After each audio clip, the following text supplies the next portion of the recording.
مفتی نور العین مصباحی۔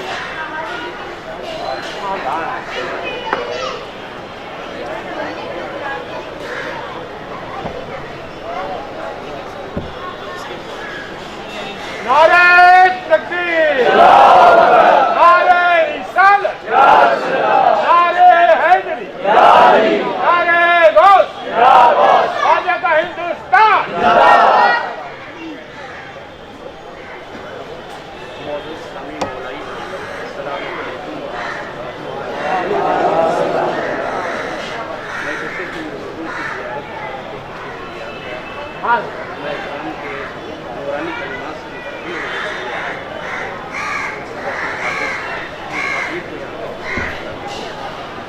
میں اس کا اہل نہیں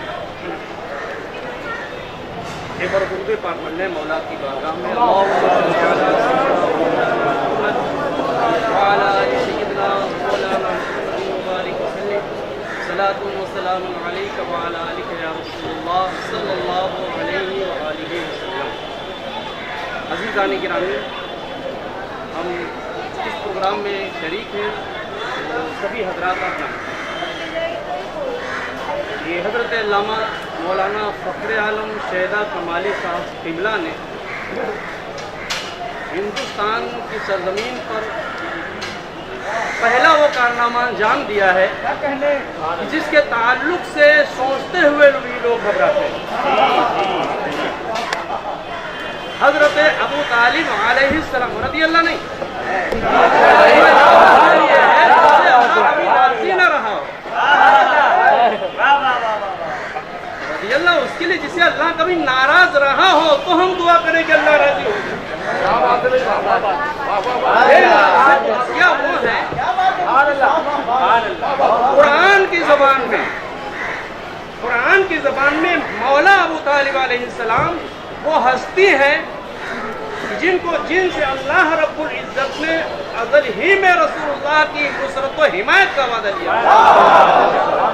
آیت میثاق میں اللہ نے بیان فرمایا وَإِذْ أَخَذَ اللَّهُ مِيثَاقَ النَّبِيِّينَ لَمَا آتَيْتُكُم مِّن كِتَابٍ وَحِكْمَةٍ ثُمَّ جَاءَكُمْ رَسُولٌ مُصَدِّقٌ لِّمَا مَعَكُمْ لَتُؤْمِنُنَّ بِهِ وَلَتَنصُرُنَّهُ۔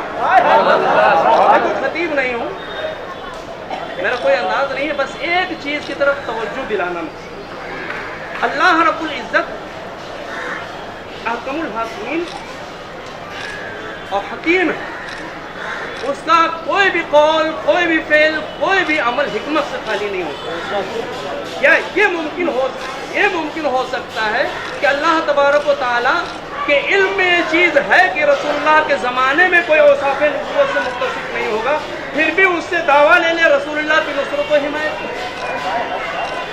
اللہ عز و جل فرماتا ہے انبیاء کی روح سے یاد کرو جب اللہ تبارک و تعالیٰ نے یہ میثاق لیا وَإِذْ أَخَذَ اللَّهُ مِيثَاقَ النَّبِيِّينَ لَمَا آتَيْتُكُم مِّن كِتَابٍ وَحِكْمَةٍ، جب اللہ رب العزت نے انبیاء سے میثاق لیا، نبیوں سے، کہ مجھ سے عہد کرو، پیمان کرو کہ جب تمہیں کتاب و حکمت دوں اور تمہارے پاس میرا رسول آئے لَتُؤْمِنُنَّ بِهِ وَلَتَنصُرُنَّهُ، تو تم اس پر ایمان لاؤ گے، اس کی مدد کرو گے۔